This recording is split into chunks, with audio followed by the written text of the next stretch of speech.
तो आज से हम ट्राई करेंगे कि जनवरी से लेके दिसंबर तक का जितना भी करंट अफेयर विजन आईएएस का है, so will be covering everything.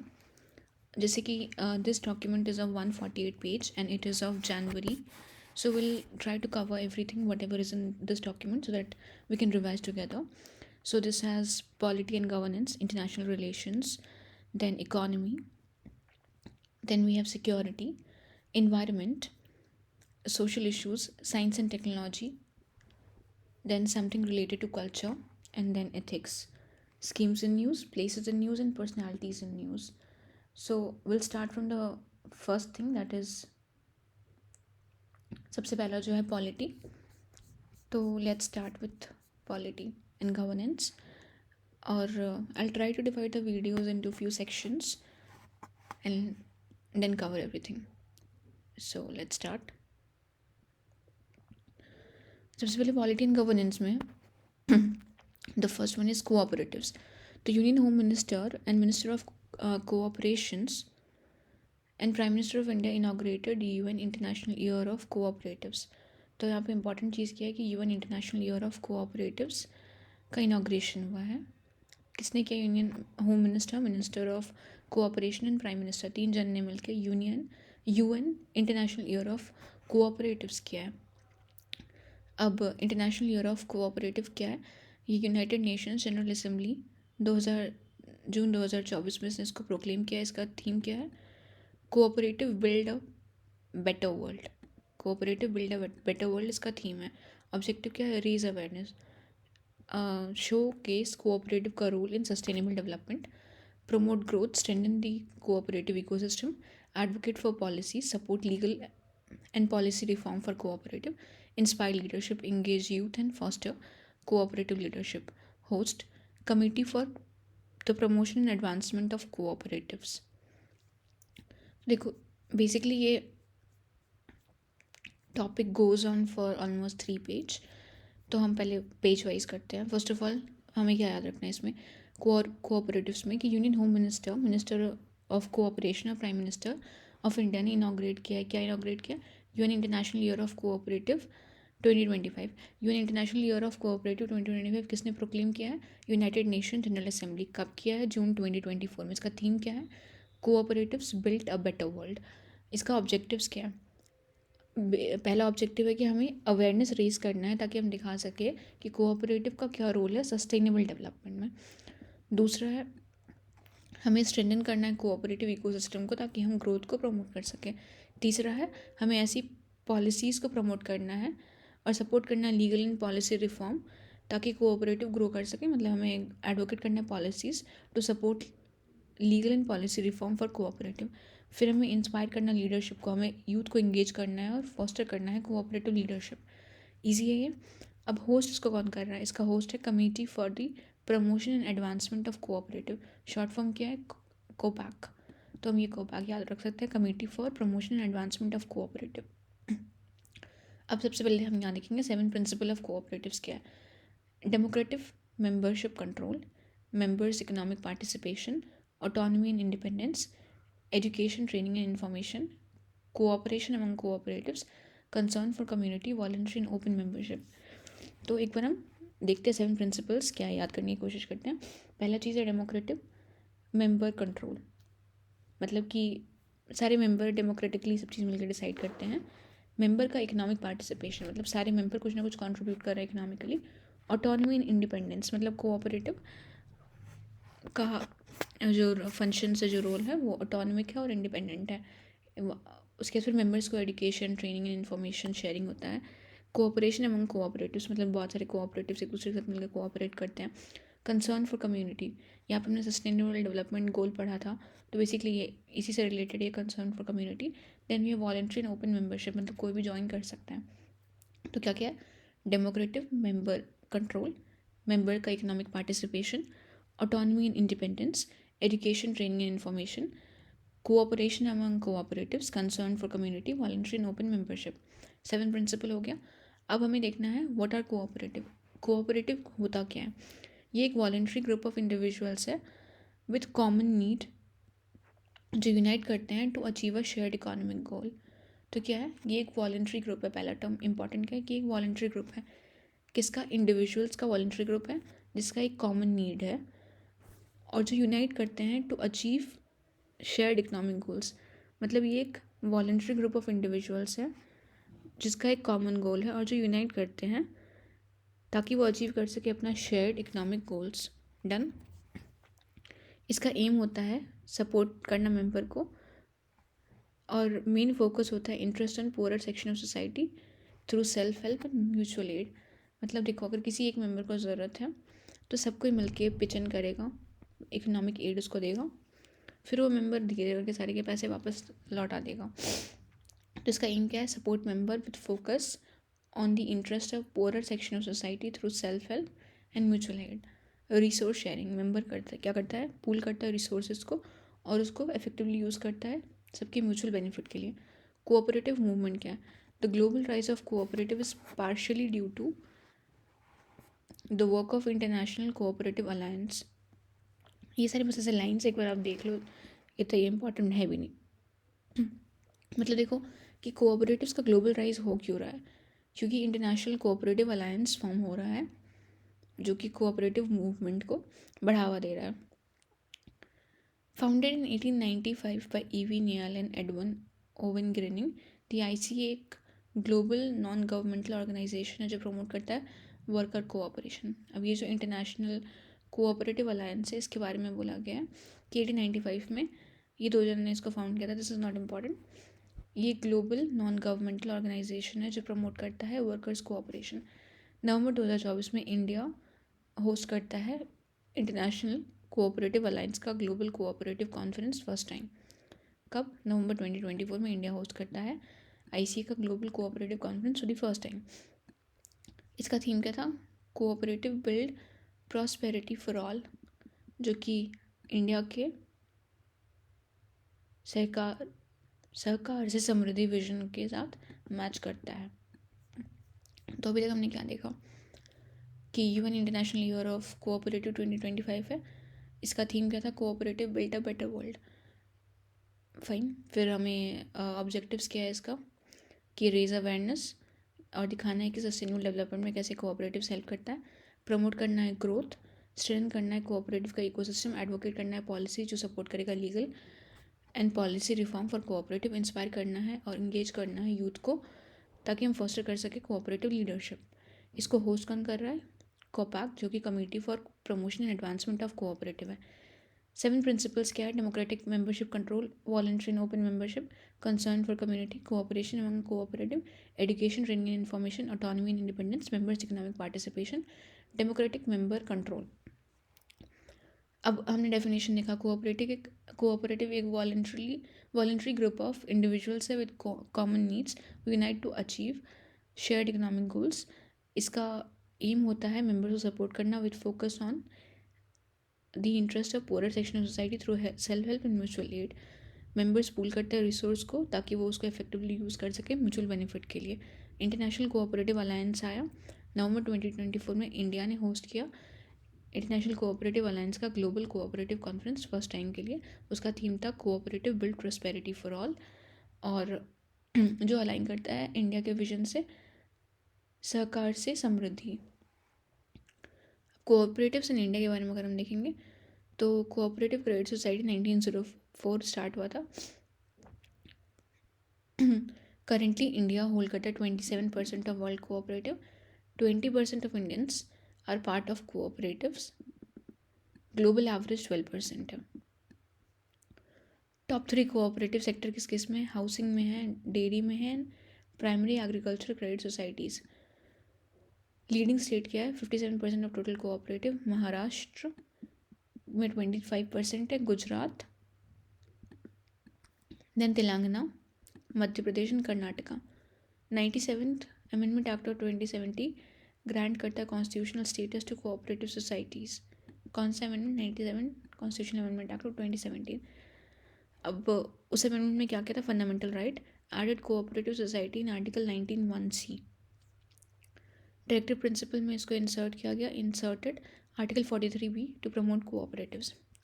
New part 9B में added article 243Z ZT for cooperative governance.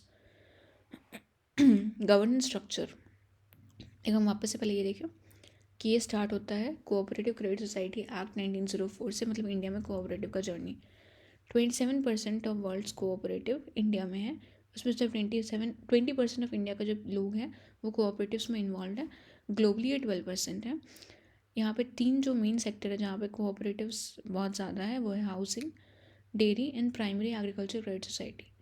फिर क्या है कि 57% of total cooperative society Maharashtra, Gujarat, Telangana, Madhya Pradesh और कर्नाटका में है। महाराष्ट्र का शेयर सबसे ज़्यादा जो कि 25% है। 97 कॉन्स्टिट्यूशन अमेंडमेंट एक्ट 2011 ने इसको कॉन्स्टिट्यूशनल स्टेटस दिया है। उसके प्रोविजंस किया है कि इसको फंडामेंटल राइट्स में ऐड किया गया है। आर्टिकल 19(1)(c) में डायरेक्टिव प्रिंसिपल में इंसर्ट किया गया 43B to promote cooperative societies. New part जो कि 9B है उसमें इसको आर्टिकल 243ZH 243ZT में कोऑपरेटिव गवर्नेंस के बारे में बताया गया है। अब से गवर्नेंस स्ट्रक्चर क्या होता है? मल्टी स्टेट कोऑपरेटिव्स ये फॉल करते हैं under entry 44 union list of constitution govern by multi state cooperative societies act 2002। State cooperative entry 32 of state list of constitution govern by respective state. मतलब अगर कोई state cooperative है तो entry वो state list में आता है, लेकिन अगर कोई मल्टी स्टेट कोऑपरेटिव है तो फिर वो यूनियन लिस्ट में फॉल करता है और वो multi state cooperative society act 2002 उसको गवर्न करता है। अब इंडिया में कोऑपरेटिव सोसाइटी कितने टाइप के हैं? कंज्यूमर कोऑपरेटिव है, then we have producer cooperative, then we have cooperative credit societies, then we have cooperative farming societies, then we have housing cooperative, then we have marketing cooperative. अब consumer cooperative क्या होता है? Provide करता है goods at reasonable price. कैसे? Middleman को eliminate करेगा, जैसे केंद्रीय भंडार है या फिर अपना बाजार है। फिर प्रोड्यूसर कोऑपरेटिव क्या होता है? वो सपोर्ट करता है स्मॉल प्रोड्यूसर को by providing raw material, tools, equipments, जैसे कि बयानिका या फिर हरियाणा हैंडलूम। तो मैं ये एग्जांपल याद करते हैं। कंज्यूमर कोऑपरेटिव क्या करता है? प्रोवाइड करता है goods at reasonable price by eliminating middleman. केंद्रीय भंडार या फिर अपना बाजार इसका एग्जाम्पल है। प्रोड्यूसर कोऑपरेटिव क्या करता है? सपोर्ट करता है स्मॉल प्रोड्यूसर को। कैसे? वो रॉ मटेरियल प्रोवाइड करवाएगा, टूल्स और इक्विपमेंट, जैसे कि बयानिका, Haryana handloom is an easy name, will so will learn Haryana handloom. Then we have cooperative credit societies, ये एक्सेप्ट करता है डिपॉजिट, ऑफर करता है loan at low interest rate. Then we have cooperative farming societies, जो allow करता है farmer को retain करने में लैंड का ownership while pooling resources and sharing profit. मतलब ये कोऑपरेटिव फार्मिंग सोसाइटीज़ में क्या होता है कि जैसे अगर इंडिया में क्या प्रॉब्लम है कि 86% ऑफ द फार्मर्स ऐसे हैं जिसके पास less than 2 hectare of land है, तो वो इकोनॉमिक्स ऑफ स्केल को यूज़ नहीं कर सकते। अब कोऑपरेटिव फार्मिंग सोसाइटीज़ क्या करती है? उन सारे लैंड्स को एक साथ लेके आती है और वो साथ में फार्मिंग करते हैं उस लैंड के ऊपर। अब अगर 2-2 हेक्टेयर लैंड है, अगर 10 फार्मर मिला के करते हैं 20 हेक्टेयर्स हो गए, तो उसके ऊपर इरीगेशन करना या फिर कोई भी फार्मिंग इक्विपमेंट्स यूज़ करना, वो इकोनॉमिक्स ऑफ स्केल होगा। सबके बीच में अगर कॉस्ट डिवाइड भी होगा तो सब फ़ायदे में रहेंगे। इस तरीके से क्या है कि फार्मर्स अपना लैंड का ओनरशिप तो रिटेन कर रहे हैं, लेकिन वो अपने रिसोर्सेज को पूल अप कर रहे हैं और प्रॉफिट जो भी हो रहा है उसको शेयर कर रहे हैं। हाउसिंग कोऑपरेटिव क्या होता है? प्रोवाइड करता है अफोर्डेबल हाउसिंग और हम इंस्टॉलमेंट बेस्ड पेमेंट यूज़ करके अपना घर खरीद सकते हैं। मार्केटिंग कोऑपरेटिव हेल्प करता है फार्मर को प्रोड्यूस को प्रॉफिटेबली सेल करने में और मार्केट का जो एक्सप्लॉयटेशन है उसको एस्केप करने में। जैसे Gujarat cooperative milk farming federation है या उसका शॉर्ट फॉर्म अमूल। तो हमने कितने टाइप के कोऑपरेटिव देखे? पहले कंज्यूमर कोऑपरेटिव्स, उसका एग्जांपल हमें याद रखना है अपना बाजार या फिर Kendriya Bhandar. Then we have producer cooperative जैसे हरियाणा हैंडलूम है। फिर we have cooperative credit society जो एक्सेप्ट करता है डिपॉजिट, ऑफर करता है loan at low interest rate. Then we have cooperative farming societies के हमने डिटेल में समझ लिया। Then we have housing cooperative, then we have marketing cooperative, इसका एग्जाम्पल अमूल है। अब हम बात करते हैं कोऑपरेटिव बैंक्स की।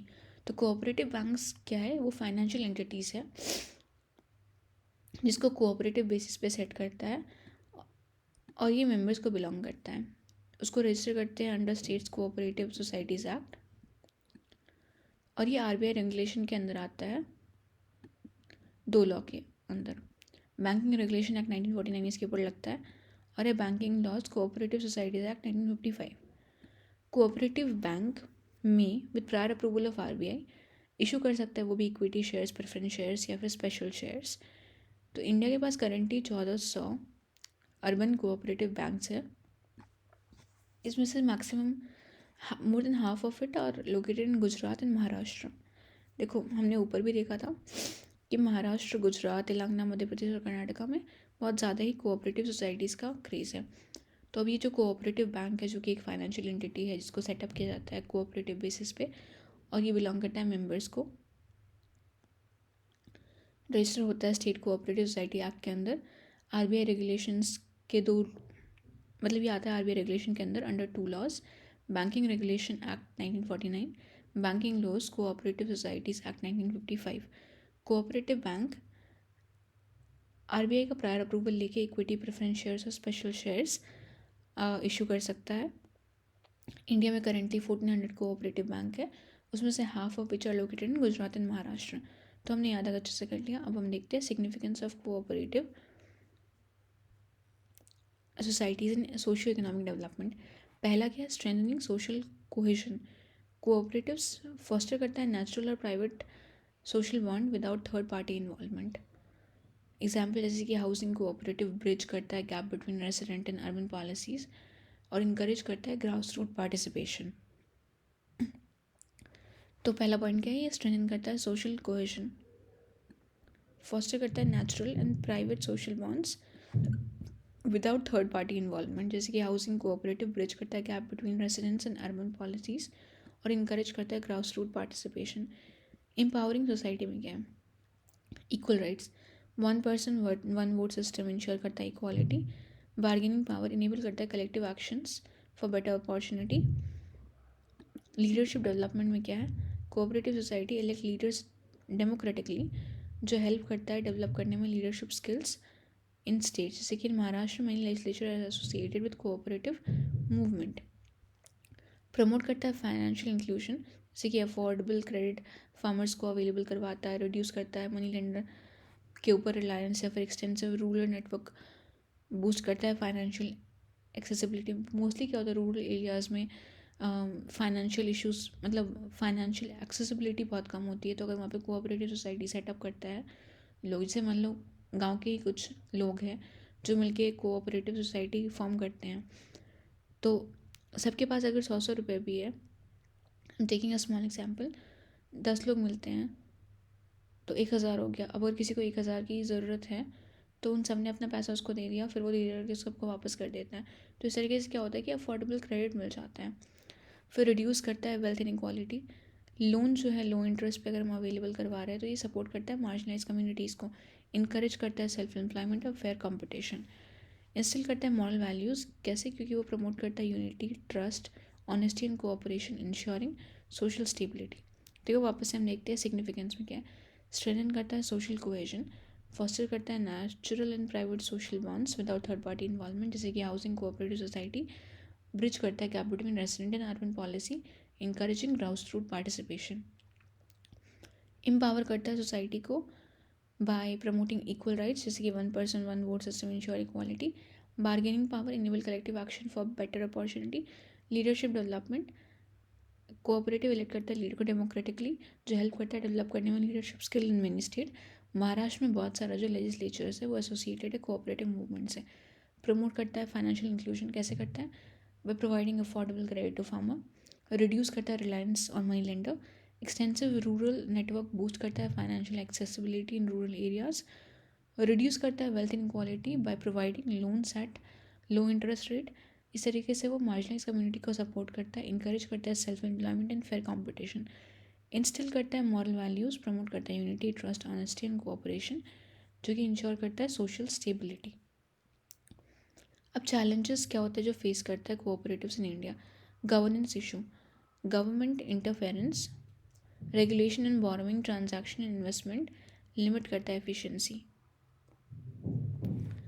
पॉलिटिसाइजेशन में क्या होता है? पावरफुल लोकल फिगर इन्फ्लुएंस करता है कोऑपरेटिव मैनेजमेंट को। Lack of awareness, many members and directors are unaware of cooperative objectives and rules.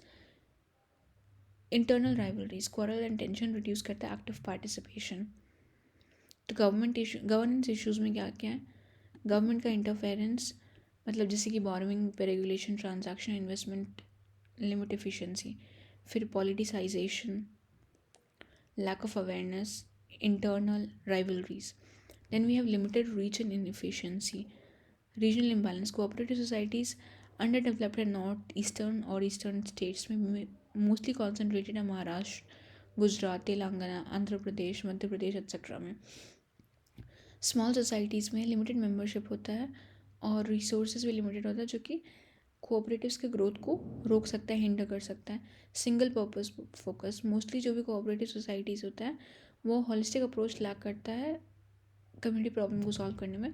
उनका पर्पस बहुत लिमिटेड सा होता है. जैसे कि अगर हम देखेंगे कंज्यूमर कोऑपरेटिव सोसाइटीज़ या फिर फार्मर कोऑपरेटिव सोसाइटी, जैसे हमने ऊपर देखा था डिविजन्स में, कोऑपरेटिव फार्मिंग सोसाइटीज़, तो इन सबका पर्पस फिक्स्ड है कि ये फार्मर्स के लिए है. Housing cooperative societies are fix for housing, मतलब इनका हॉलिस्टिक अप्रोच नहीं होता है. वो कम्युनिटी के प्रॉब्लम्स को सॉल्व करने से ज़्यादा अपने मेंबर्स को की प्रॉब्लम को सॉल्व करने पे फोकस कर रहे हैं. ऑपरेशनल चैलेंजेस, ऑडिट सिस्टम बहुत वीक है, ऑडिट इरेगुलर है, डिलेड है, इनफेक्टिव है. इससे क्या होता है कि जो अकाउंटेबिलिटी है वो नहीं रहती है. लैक ऑफ कोऑर्डिनेशन है, cooperative at different level fail to work together. Functional weakness में क्या हो, लैक ऑफ स्केल है, मतलब इनका देखो फाइनेंशियल, मैनेजरियल और टेक्निकल लिमिटेशंस होते हैं. स्किल्ड वर्कफोर्स का शॉर्टेज है, training institutions and professional opportunities are lacking. Poor management है, लिमिटेड करियर डेवलपमेंट इफेक्ट करता है leadership and efficiency. Lack of familiarity with digital tool, जैसे मोस्टली कोऑपरेटिव सोसाइटीज़ में जो मेंबर्स होते हैं वो उनकी लिटरेसी रेट बहुत लो होती है, डिजिटल लिटरेसी उनकी नहीं होती है. एक डेटा इंडिकेट करता है कि सिर्फ 45% of cooperative members are familiar with digital tools, जो सजेस्ट करता है टेक्नोलॉजिकल लिटरेसी में कितना सिग्निफिकेंट गैप है. अब इनिशिएटिव्स क्या क्या लिए गए हैं to strengthen cooperative societies in India. पहला, इंस्टीट्यूशनल सपोर्ट. तो नेशनल कोऑपरेटिव डेवलपमेंट कॉरपोरेशन एक स्टैट्यूटरी बॉडी है under ministry of cooperation. Ministry of cooperation को इस्टेब्लिश किया गया 2021 में to boost cooperative development and rural prosperity. फिर नेशनल कोऑपरेटिव पॉलिसी लाया गया अंडर ये जो है हमने ऊपर विजन देखा था ना, सरकार से समृद्धि vision to promote cooperative growth. फिर लीगल एंड पहले हमने इंस्टीट्यूशनल सपोर्ट में क्या देखा कि national cooperative development corporation, then ministry of cooperation, then we have national cooperative policy, then we have legal and governance reform में multi state cooperative societies amendment act 2023 जो stand करता है governance, transparency and electoral process in cooperative. Then we have model bye laws for primary agriculture credit society जो ensure करता है better management, transparency and accountability in primary agriculture credit societies. Then we have economic and infrastructure growth. तो world largest grain storage plan integrate करता है primary agriculture credit societies go down into food supply chain for food security and economic growth. मार्गदर्शिका plan ये aim करता है establish करना 2 lakh new primary agriculture credit society, dairy and fisheries cooperative. कौन सा plan है? मार्गदर्शिका प्लान. इसका एम है 2 lakh new primary agriculture credit society, dairy and fisheries cooperative को स्टैब्लिश करना. Standard operating procedure for white revolution 2.0 focus करता है on women empowerment and dairy sector, aiming to increase milk production from 1000 lakh kg per day by 2029. फिर technology and financial inclusion में national cooperative database maintain किया जा रहा है जो provide करता है data on cooperative across states and sector. Then we have CFDC एक अम्ब्रेला ऑर्गेनाइजेशन है फॉर कोऑपरेटिव बैंक्स जो एक्ट करता है सेल्फ रेगुलेटरी ऑर्गेनाइजेशन की तरह. Then we have SOPs for cooperation among cooperatives जो इन्हांस करता है financial inclusion by facilitating bank accounts for cooperative society members. एक बार हम देखते हैं वापस से की इनिशिएटिव्स गवर्नमेंट ने क्या लिया. देखो 4 पिलर्स है: institutional support, legal and governance reforms, economic and infrastructure growth, then we have technology and financial inclusion.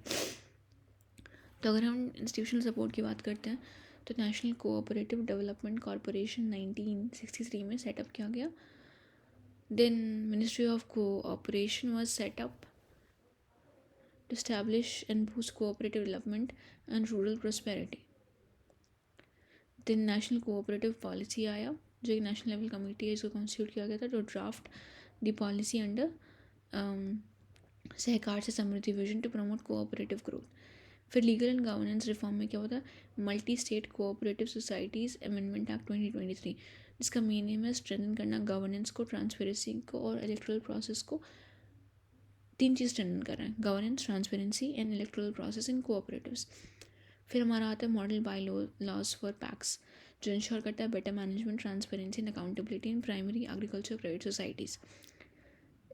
Then we have economic and infrastructure growth. ये वर्ल्ड का लार्जेस्ट ग्रेन स्टोरेज प्लान है, pilot project, जिसका main aim है कि वो integrate करना चाहता है primary agriculture credit society go down into food supply chain, ताकि वो food security and economic growth ensure कर सके. फिर हमारा मार्गदर्शिका प्लान है, जिसका मेन एम है इस्टेब्लिश करना 2 lakh primary agriculture credit societies, dairy and fisheries cooperative. फिर हमारा स्टैंडर्ड ऑपरेटिंग प्रोसीजर है फॉर वाइट रिवोल्यूशन 2.0, जिसका फोकस है, मेन एम है women empowerment and dairy sector. उसका एम है कि हम 1000 lakh kg per day milk procure करें 2029 तक. टेक्नोलॉजी एंड फाइनेंशियल इंक्लूजन में क्या होता है कि नेशनल कोऑपरेटिव डेटाबेस सेटअप किया गया है, जो प्रोवाइड करता है data on cooperative societies across states and sector. Then we have NUCFDC, का मतलब ऑर्गेनाइजेशन है जो एक्ट करता है सेल्फ रेगुलेटरी ऑर्गेनाइजेशन. किसके लिए? ये अर्बन कोऑपरेटिव बैंक के लिए. NUCFDC नाम है. देन वी हैव SOPS है, जो कि फिर कोऑपरेशन अमंग कोऑपरेटिव के लिए, जो इनहांस करता है financial inclusion by facilitating bank account for cooperative society. अब strengthening the cooperative movement in India, structural reform में क्या क्या लेके आ रहे हैं, जैसे हम वे फॉरवर्ड में लिख सकते हैं इसको, कि हम मर्ज करेंगे वीक सोसाइटीज़ को, हम कंबाइन करेंगे इनएफिशिएंट कोऑपरेटिव को विद स्ट्रॉन्ग वंस, ताकि हम रिसोर्सेज को पूल कर सकें, इम्प्रूव कर सकें एफिशिएंसी. हम प्रमोट करेंगे मल्टीपर्पज़ सोसाइटीज़ को. सोसाइटी एड्रेस करेंगे multiple needs of member, ensure करेगा balance and integrated development. Fine. फिर हम इम्प्रूव करेंगे ऑपरेशनल एफिशिएंसी को. कोऑपरेटिव सोसाइटी का मेन नीड होता है अभी के लिए, ताकि उसका ऑपरेशन अच्छा चल सके, एक professional manager in the area of their core business and financial management etcetera. Streamline करेंगे लोन को, इंश्योर करेंगे कि loan are use productively and repaid on time. फिर हम इन्हांस करेंगे कोऑर्डिनेशन को, ताकि हम स्टैब्लिश कर सके better link between different cooperative bodies for mutual support. फिर हम स्किल एडमिनिस्ट्रेशन लेके आएंगे, हम रिक्रूट करेंगे ट्रेन पर्सनल्स को और सिंप्लीफाई करेंगे कोऑपरेटिव प्रोसीजर को. कैपेसिटी बिल्डिंग, स्किल डेवलपमेंट पे फोकस होगा, हम ट्रेन करेंगे एम्प्लॉयज़ को, स्टूडेंट्स को और एस्पायरिंग कोऑपरेटिव मेंबर्स को. किस चीज़ में? कोऑपरेटिव मैनेजमेंट में. फिर हम, जो हमारा ये इशू था कि 45% के पास ही सिर्फ डिजिटल लिटरेसी है, तो हम इसलिए इम्प्लीमेंट करेंगे डिजिटल टूल्स गवर्नेंस के लिए, बैंकिंग एंड बिजनेस ऑपरेशन, ताकि ट्रांसपेरेंसी एंड एफिशिएंसी इंप्रूव हो और हम डिजिटल लिटरेसी को बढ़ावा देंगे, ट्रेन करेंगे.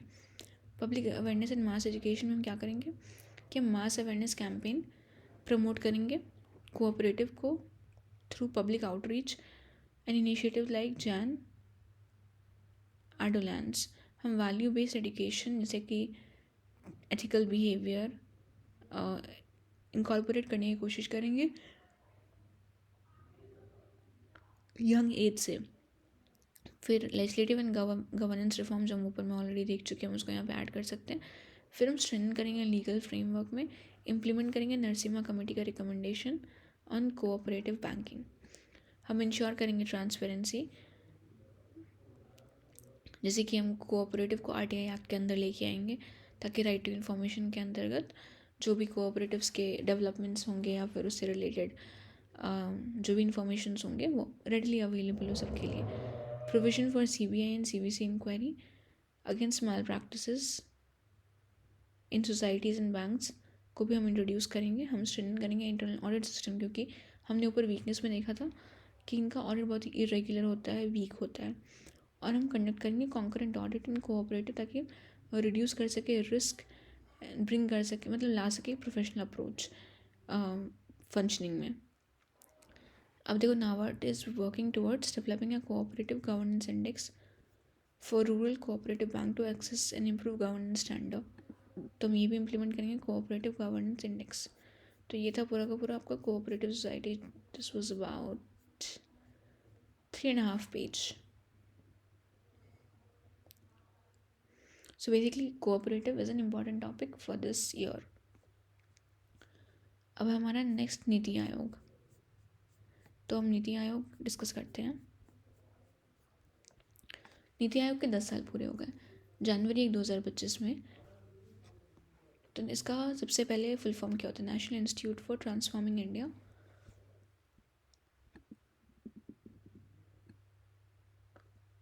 अब अबाउट नीति आयोग हम थोड़ा देखते हैं। ये एक एडवाइजरी बॉडी है, बेसिकली थिंक टैंक है to the government, established through a union cabinet resolution. इसने किसको रिप्लेस किया था? प्लानिंग कमीशन को रिप्लेस किया था। ये ना ही एक कॉन्स्टिट्यूशनल बॉडी है, ना ही एक स्टैट्यूटरी बॉडी है, ये सिर्फ एक एडवाइजरी बॉडी है। इसका 2 मैंडेट है, twin mandate, to oversee the adoption and monitoring of sustainable development goal in country. पहला क्या एम है? Adoption and monitoring of sustainable development goal. फिर ये प्रमोट करता है competitive and cooperative federalism among states and union territories. तो क्या क्या है? पहला, this is neither a constitutional nor a statutory body, advisory body है, establish through union cabinet resolution. इसने प्लानिंग कमीशन को रिप्लेस किया था। इसका 2 ट्विन मैंडेट है जो कि ओवरसी करता है adoption monitoring of sustainable development goals in the country, promote करता है competitive and cooperative federalism among state and union territories.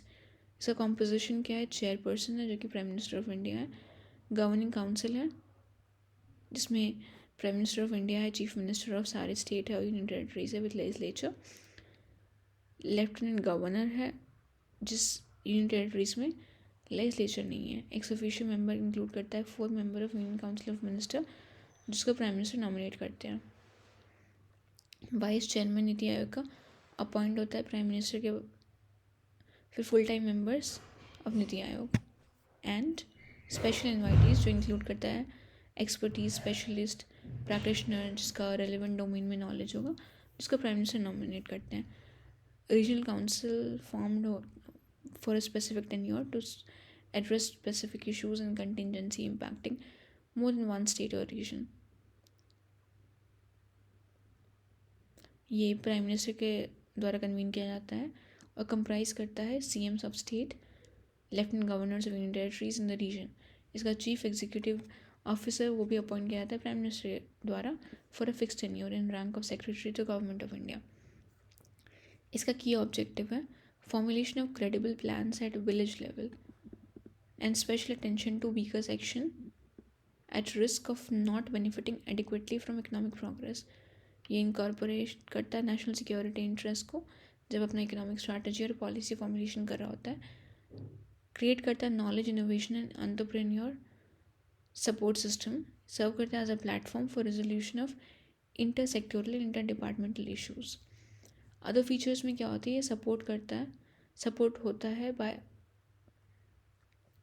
Attached and autonomous bodies of development monitoring and evaluation organisation, Atal innovation mission and national institute of labour and economic research and development. मतलब इसको support किस किस से मिलता है? पहला है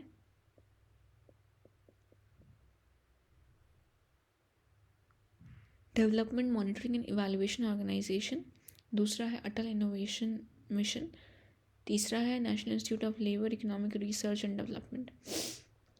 इसका एक्टिविटी को हम ब्रॉडली डिवाइड कर सकते हैं पॉलिसी एंड प्रोग्राम फ्रेमवर्क में, कोऑपरेटिव फेडरलिज्म में, मॉनिटरिंग एंड इवैल्यूएशन में, think tank, knowledge and innovation hub में। पॉलिसी और प्रोग्राम फ्रेमवर्क में, कोऑपरेटिव फेडरलिज्म में, मॉनिटरिंग एंड इवैल्यूएशन में, थिंक टैंक और नॉलेज एंड इनोवेशन हब में। अचीवमेंट्स ऑफ नीति आयोग में क्या होता है? इन्हांस कोऑपरेटिव फेडरलिज्म, आयोग सर्व करता है as a linking bridge between central and state government, fostering collaboration to align regional priorities with national goal. देखो हमने इसके ऊपर में ही देखा था कि इसका ट्विन गोल में कि promote competitive and cooperative federalism है among state and union territories. तो फिर ये जो है ये इन्हांस करता है cooperative federalism, serves as a linking bridge between central and state government, fostering collaboration to align regional priorities with national goals। जैसे कि नीति आयोग टीम इंडिया हब इन्वॉल्व करता है state to work toward a national development agenda. दूसरा example है aspirational district programme जो aim करता है क्विकली एंड इफेक्टिवली ट्रांसफॉर्म करने में 112 most under developed district across country. तो नीति आयोग क्लोजली वर्क करता है with respective line ministries and various development partner ताकि वो फास्ट ट्रैक प्रोग्रेस कर सके at district level. Finally strengthen करता है कॉम्पिटिटिव फेडरलिज्म, इंकरेज करता है healthy competition among the state. कैसे? ताकि वो through data driven and transparent indexes and ranking system, जैसे फिजिकल हेल्थ इंडेक्स या फिर एस्पिरेशनल डिस्ट्रिक्ट प्रोग्राम या फिर कंपोजिट वाटर मैनेजमेंट इंडेक्स या फिर state energy and climate index etcetera. Governance and policy advice में क्या होता है? As a think tank Aayog advice करता है लॉन्ग टर्म स्ट्रैटेजिक पॉलिसीज़ में, एंड ये शिफ्ट करता है its focus from financial allocation to policy advisory, thus promoting decentralise governance approach. ये असिस्ट करता है बहुत सारे स्टेट को सेटअप करने में state institution of transformation for better governance and policy implementation.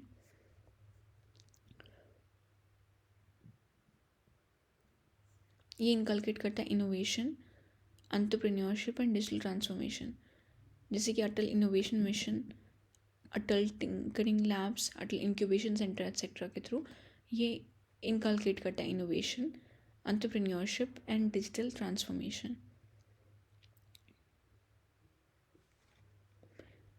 National data and analytic platform के through prepare करता है road map for digital payment etcetera. ये रीजनल और इंटर सेक्टरल इनोवेशन जैसे कि नीति फोरम फॉर नॉर्थ ईस्ट, साथ ही initiative, पोषण अभियान, state health index, school education quality index etcetera, मतलब ये रीजनल और इंटरसेक्शनल सोशल इंटरवेंशंस भी करता है। सस्टेनेबल डेवलपमेंट गोल को मॉनिटर करता है, जो कि हमने पहले इसके ट्विन गोल्स में देखा है। ये क्रूशल रोल प्ले करता है इन सिंक्रोनाइजिंग नेशन का development programme in line with target of sustainable development goal. जैसे कि इंडिया का सस्टेनेबल डेवलपमेंट गोल इंडेक्स लेके आता नीति आयोग ताकि हम सिंक्रोनाइज कर सके अपने एफर्ट्स को विद सस्टेनेबल डेवलपमेंट गोल्स को के साथ। देखो नीति आयोग का इनिशिएटिव, रिपोर्ट्स एंड इंडेक्स, इसका की इनिशिएटिव्स क्या? अटल इनोवेशन मिशन है, national data and analytics programme, aspirational district programme, women entrepreneurship platform. इसका रीसेंट रिपोर्ट्स क्या है? Safe accommodation, enhance domestic cooking availability, pathway for edible oil growth, 7A report. फिर इसका indexes क्या है? SDG India index, composite water management index, state health index, India innovation index. फिर challenges with India Aayog policy influence and implementation में क्या है? Budgetary कॉन्स्ट्रेन, बिना budgetary allocation के ये स्ट्रगल करता है रिसोर्स एलोकेशन को इम्पैक्ट करने में। ये फेल करता है एड्रेस करने में development inequalities among state effectively.